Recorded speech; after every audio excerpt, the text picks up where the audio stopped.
Movie के शुरू होते ही हम एक स्ट्रीट शेफ गांव को देखते हैं। वो बहुत मजे मजे के खाने बनाया करता था। इसका एक छोटा सा रेस्टोरेंट है, मगर वो उसको साफ रखता है और अपने प्रोफेशन से भी बहुत प्यार करता है। लेकिन जो पास्ट में गांव के साथ हुआ वो बहुत ही बुरा था। उसके फादर ने सिर्फ इसलिए उसे एक शेफ के पास छोड़ दिया कि वो कुकिंग को सीख सके। गांव ने ये डिसाइड कर लिया था कि एक दिन वो बहुत बड़ा शेफ बनेगा और हर वो चीज हासिल करेगा जो वो अपने बचपन में ना कर सका। गांव के फादर एक बहुत अच्छे शेफ थे और अब तक तो वो बहुत ही कमाल शेफ बन चुके थे, एक तरह के मास्टर शेफ। लेकिन उनका बेटा यानी गांव उनसे बहुत नफरत करता था, क्योंकि उसने अपना बचपन यानी चाइल्डहुड अपने फादर के बगैर गुजारा था। वो उन्हें मिस भी किया करता था, लेकिन इससे उसके फादर को कोई फर्क ही नहीं पड़ता था। दूसरी तरफ गांव के फादर यानी वही मास्टर शेफ भी इस बात से खुश थे कि दुनिया को नहीं पता कि इनका बेटा भी है, और ये बात गांव को और सैड करती थी। अब सीन बदलता है और हम एक और फेमस हैंडसम और यंग शेफ को देखते हैं। वो बहुत ही रिच और रॉयल फैमिलीज के लिए खाना बनाया करता था। उसका नाम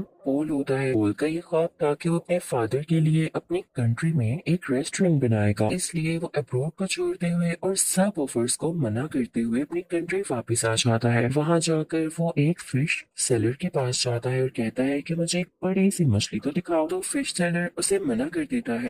अब जैसे ही गांव उसके पास बड़ी सी मछली लेने आता है तो वो आदमी उसे मछली दे देता है। ये देखकर पॉल को बहुत गुस्सा आता है और वो गांव को गुस्से से देखता है, जैसे वो उससे जेलस हो के भाई इसने उसको मछली क्यों दे दी। फिश सेलर जब इन दोनों को गुस्से में देखता है तो वो मछली के दो टुकड़े कर देता है ताकि इनमें लड़ाई ना हो, लेकिन वो दोनों फिर भी एक दूसरे को गुस्से से घूरते रहते हैं। अब हम पॉल के शानदार और बहुत ही प्यारे रेस्टोरेंट को देखते हैं जिसकी आज ओपनिंग होती है। वो बहुत नीट एंड क्लीन एडवांस तरीके से बनाया गया और बहुत ही खुला रेस्टोरेंट होता है। उसको बहुत अच्छे तरीके से डेकोरेट किया होता है। पॉल ने जो नया रेस्टोरेंट खोला था वो गांव के रेस्टोरेंट के बिल्कुल सामने था, जिसे देखकर गांव के दोस्त घबरा जाते हैं, क्योंकि ये नया रेस्टोरेंट इन कस्टमर्स का सारा इंटरेस्ट अपनी तरफ करने वाला था और इन सब लोगों को इनसे छीनने वाला था। और जिस बात का डर था वही होता है। सब लोग नए रेस्टोरेंट का टेस्ट चेक करने के लिए उसमें चले जाते हैं, तो गांव के दोस्त गांव को सपोर्ट करने के लिए डिस्काउंट ऑफर की अनाउंसमेंट करते हैं, जो कस्टमर्स को वाकई में अट्रैक्ट करती है और वो फिर से गांव के रेस्टोरेंट की तरफ चल पड़ते हैं। इस बात से पॉल के दोस्तों को बहुत गुस्सा आता है और वो इनसे आके गुस्से से बात करते हैं कि तुम लोगों के साथ मसला क्या है, हमारी सक्सेस तुम लोगों से देखी नहीं जा रही। एट द एंड दोनों पार्टीज में डिसाइड होता है कि क्यों ना एक कंपटीशन रखा जाए और देखा जाए कि किस शेफ के हाथ में ज्यादा टेस्ट है। अब दोनों को जबरदस्ती कंपटीशन में पार्ट लेने के लिए कहा जाता है। पहले तो वो मान नहीं रहे होते, लेकिन जब एक दूसरे को देखते हैं तो पहचान लेते हैं कि इन लोगों का सामना तो उस दिन फिश स्टॉल पर हुआ था, तो ये लोग कंपटीशन के लिए रेडी हो जाते हैं। अब टेबल लग जाता है और उस पर एक बड़ी सी फिश रखी जाती है जिसको इन दोनों ने काटना था। अब सबसे पहले पॉल फिश को काटता है और उसके कांटे बहुत स्मूथली और तेजी के साथ निकालने लगता है। उसका ये तरीका सबको बहुत पसंद आता है। अब वो फिश फेंकता है गांव की तरफ। गांव भी फिश को बड़े अच्छे तरीके से काटता है और उसकी स्किन जब सबको दिखाता है तो उस पर जरा सा भी फ्लैश नहीं होता, यानी उस पर जरा सा भी फिश का मीट नहीं लगा होता। तो उसको भी सब बहुत एडमायर करते हैं, यानी दोनों की बराबर तारीफ होती है। अब वहाँ एक चेयरमैन भी होते हैं जो उनसे कहते हैं कि एक इंटरनेशनल कुकिंग कंपटीशन होता है, मुझे लगता है कि तुम दोनों को उसमें पार्ट लेना चाहिए। अब दोनों को प्रूव तो करना था कि इनमें से कौन बेस्ट शेफ है, तो दोनों रेडी हो जाते हैं। अब पॉल मीडिया को बताता है कि मैं फ्रांस में कुकिंग करता था और चाइना आकर मैंने फील किया कि अब भी लोग पुराने तरीकों का यूज करके कुकिंग करते हैं। और जाहिर है ये बात वो इनडायरेक्टली गाँव को ही कह रहा था और इसे देख के गाँव को बहुत गुस्सा आता है। अब वहां सबको पता चलता है कि पहले इनका आपस में कंपटीशन होगा। अगर ये लोग उसे जीत जाते हैं तब ये लोग फाइनल तक पहुंच सकेंगे और साथ ही साथ बहुत ही बड़े मास्टर शेफ से मिलने का भी चांस मिलेगा। और ये मास्टर शेफ कोई और नहीं बल्कि गांव के ही फादर थे। उधर गांव के रेस्टोरेंट में पोल की दोस्त आती है और गांव और उसके दोस्त को रेस्टोरेंट आने का कहती है कि आज का खाना आप हमारी तरफ खाएं। अब वो दोनों यानी गांव और उसकी दोस्त पोल के रेस्टोरेंट तो जाते हैं, लेकिन उनको खाना पोल नहीं बल्कि पोल की वही दोस्त सर्व करती है। दिखने में वो खाना तो फ्राइड एग और एक प्लांट पोट की तरह लग रहा था, लेकिन उसका टेस्ट एकदम अलग था। तो ये देख के काउ सोचता है कि वाकई पोल की कुकिंग बहुत एडवांस है। तो वो सीधा किचन में जाता है और उसको गुस्से से कहता है, पॉल अपना खाना अच्छा दिखाकर क्या साबित करना चाहते हो। कि तुम बहुत अच्छे कुक हो। तो पॉल चुप रहता है और उससे मीट पकाने का कहता है कि चलो देखते हैं कौन ज्यादा अच्छा मीट पका सकता है। गाओ चैलेंज एक्सेप्ट करता है। अब गाओ बहुत ही अच्छे तरीके से वो मीट पकाता है, वो बहुत डिलीशियस लग रहा होता है। अब पोल उससे कहता है कि मैं तुम्हें सेम रेसिपी के साथ ये डिश बनाकर दिखाता हूँ। पोल शुरू करता है और सेम डिश बहुत ही कम टाइम में बना लेता है। जब काऊ उसको स्मेल करता है तो उसे अपनी डिश में और इसकी डिश में कोई फर्क नहीं लग रहा होता। तो वो समझ जाता है कि वाकई इसके पकाने का तरीका बहुत एडवांस है। वो उदास हो जाता है और वहाँ से चला जाता है। अब काऊ को कोई कहता है कि उसे उसके फादर बुला रहे हैं। काऊ अपने फादर के पास जाता है और कहता है कि अब आपने मुझे क्यों बुलाया, जबकि आप ये बात मानते ही नहीं कि मैं आपका बेटा हूँ। तो मास्टर शेफ उसे कहते हैं मैंने ऐसा इसलिए किया ताकि दुनिया ये ना कहे कि तुम मेरे बेटे हो, इसलिए तुम इंटरनेशनल कंपटीशन तक पहुंच सके, बल्कि मैं तो यही चाहता हूँ कि तुम खुद ये करो। तो काऊ कहता है डैड मुझे वैसे भी आपकी सपोर्ट की जरूरत नहीं, जब मुझे आपकी जरूरत थी तब आप मेरे पास नहीं थे। खैर मैं अब ये साबित करके दिखाऊंगा कि मैं वो हासिल कर सकता हूँ जिसकी वजह से आपने मुझे छोड़ा। अब काऊ यहाँ से चला जाता है क्योंकि उसे अपने डैड की किसी भी बात पर यकीन नहीं होता। अब next day international cooking competition होता है। सब प्रिपरेशन की जा चुकी होती है। कॉम्पिटेंस यानी पॉल और काऊ भी रेडी होते हैं। टाइम स्टार्ट होता है।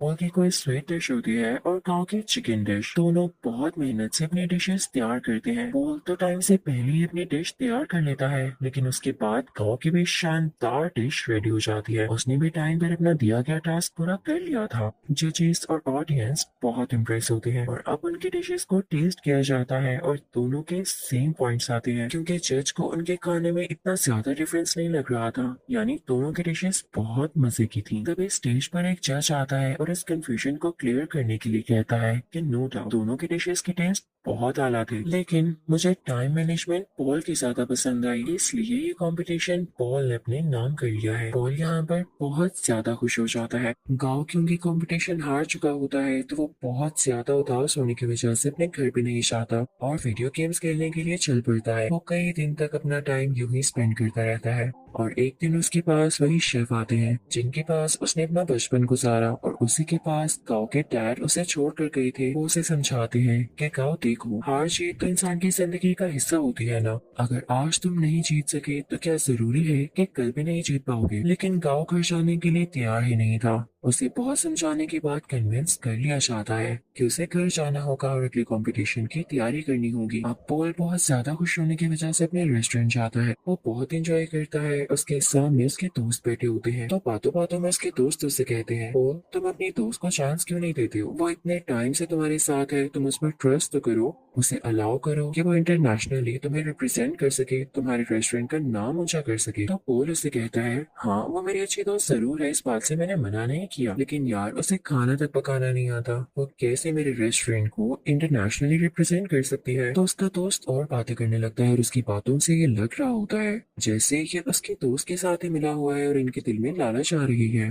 तभी वहाँ पर पॉल की वही दोस्त आती है और उसके सामने सूप के 2 कप्स रखते हुए कहती है पॉल क्या तुम मुझे बता सकती हो कि इनमें से किस में सॉल्ट ज्यादा है। तो यहाँ पर पॉल खामोश हो जाता है क्योंकि उसमें टेस्ट करने की एबिलिटी ही नहीं होती, उसके टेस्ट बर्ड्स ऐसा कर ही नहीं सकते थे और ये नेचुरली था। तो इस बात की वजह से पॉल को बहुत दुख होता है कि उसकी अपनी दोस्त ने उसके बाकी दोस्तों के साथ मिलकर उसे चीट किया और धोखा दिया। तो अब उसकी दोस्त कहती है क्या हुआ पॉल, तुम समझते थे कि मैं तुमसे प्यार करती हूँ। ये तुम्हारी गलत फहमी थी, आजकल ऐसा कहाँ होता है, मैंने तो तुमसे दोस्ती सिर्फ इसीलिए की थी ताकि तुम्हें यूज करके इंटरनेशनल कंपटीशन में जा सकूं। वैसे जाना तो मेरे लिए पॉसिबल नहीं था, लेकिन आज तक जो मैंने तुम्हारा राज रखा उसके बदले में तुमने मुझे क्या दिया, क्या तुम मुझे एक ऑफर नहीं कर सके। लेकिन अब नहीं, अब मैं खामोश नहीं रहूंगी क्योंकि मैं भी इस कंपटीशन में जा सकती हूँ। अब यहाँ पर एक और बड़ी बात रिवील होती है कि पॉल के ही दोस्त के साथ मिलकर पॉल को चीट कर रही थी क्योंकि वो दोनों अब रिलेशनशिप में थे और पॉल के अगेंस्ट ही एक साजिश यानी कॉन्स्पिरेसी चल रही थी कि पॉल के रेस्टोरेंट को बेच देंगे और उनसे जो पैसे आएंगे उनसे अपनी लाइफ स्टार्ट करेंगे। लेकिन पॉल भी ऐसा होने दे नहीं सकता था। पॉल बहुत उदास हो जाता है और अपने रेस्टोरेंट से बाहर आ जाता है। रात हो चुकी होती है और वो बाहर बैठकर ड्रिंक करने लगता है। तभी उसे काऊ भी देख लेता है और उसके पास आके कहता है पॉल तुम उदास के बेटे हो यार, तुम तो जीत चुके हो, तुम्हें खुश होना चाहिए। तो पॉल उससे कहता है हाँ जीत तो चुका हूँ पर हार भी बहुत कुछ चुका हूँ। खैर तुम छोड़ो, तुम्हें एक बात बताता हूँ, सामने ये बैनर देख रहे हो, वो इनफेक्ट काओ के फादर यानी उसी मास्टर शेफ की पिक्चर होती है। तो पॉल उसकी तरफ इशारा करके कहता है कि ये मेरे आइडियल है, मैं चाहता हूँ मैं इनकी तरह बनूं। तो काओ आगे से हल्का सा मुस्कुराता है और कहता है पॉल ये मेरे फादर है, तुम यही सोचते हो ना कि अच्छे इंसान है और तुम इनके जैसा बनो। तो मैं तुम्हें बताऊं मेरे फादर दिल के बहुत बुरे हैं। काओ से अपने पास्ट की स्टोरी बताने लगता है कि उन्होंने मेरे साथ क्या क्या किया। पहले तो पॉल कहता है काओ तुम मजाक कर रहे हो यार, बस कर दो। लेकिन काओ उसे बताता है नहीं, वो मुझे बचपन में वाकई में छोड़ गए थे सिर्फ इसलिए कि मैं उनके प्रोफेशन को अपना नहीं पा रहा था। मैंने अपना सारा बचपन उनके बगैर गुजारा है। तो पॉल कहता है अच्छा उदास नहीं हो, अब हम क्या कर सकते हैं। तो काओ से कहता है बॉटल्स फेंक सकते हैं। तब वो दोनों खाली बोतल से स्पैनर की तरफ फेंकने लगते हैं और बहुत खुश होते हैं। यहाँ पर इन दोनों में दोस्ती हो जाती है और ये सीन बहुत ही ज्यादा क्यूट है। अब पॉल जब वहाँ से अपने रेस्टोरेंट वापस जाता है तो देखता है कि उसके दोस्त उसके रेस्टोरेंट का सौदा कर रहे होते हैं। तो पॉल उनसे कहता है ये क्या हो रहा है, तुम लोग मेरी इजाजत के बगैर ऐसा कर भी कैसे सकते हो। तो उसके दोस्त उससे कहते हैं मुझे ये बताओ इंटरनेशनल कंपटीशन में अपने साथ किसको लेकर जाओगे, क्योंकि राउंड 2 में अकेले नहीं पका सकते, आपके साथ आपका पार्टनर होना लाजमी होता है। क्या तुम अपनी दोस्त को लेकर जाओगे। तो पॉल कहता है मेरा दिमाग नहीं खराब, मैंने डिसाइड कर लिया है कि मैं किसे अपने साथ लेके जाऊंगा जो कि वाकई डिजर्विंग है। पॉल यहाँ पर काओ का नाम लेता है तो ये सुनकर उसके दोस्त काफी जेलस होते हैं। उनमें से एक कहता है पॉल याद रखना तुम्हारा करियर मिट्टी में मिल जाएगा। तो पॉल उसे अपने सर से हिट करता है, उन सबको वहां से भगा देता है। जब ये सारे लोग चले जाते हैं तो गांव का वही गार्डियन शेफ पॉल से कहता है पॉल वाकई तुमने ये सोचा है कि तुम गांव को अपने साथ लेकर जाओगे। तो पॉल कहता है हाँ क्यों नहीं, और साथ ही वो गांव के शोल्डर पर पैट करता है और कहता है हाँ ये डिजर्विंग है। सब बहुत खुश होते हैं। अब यहाँ पे कंपटीशन की तैयारियां शुरू हो जाती हैं। दोनों में ये डिसाइड होता है कि पॉल गांव को अपने नए तरीके सिखाएगा जबकि गांव पॉल को अपने पुराने तरीके जिस तरह से वो कुकिंग करता है। गांव पॉल से कहता है तुम परेशान मत होना, अगर तुम्हारे टेस्ट बड्स काम नहीं करते मैं तुम्हारा टेस्ट वापस लाने में तुम्हारी मदद करूंगा। वो उसे समझाता रहता है कि इस तरह करो। पॉल भी उसे नए नए तरीके बताता रहता है और यहाँ पर इन दोनों का काफी अच्छा टाइम स्पेंड हो जाता है।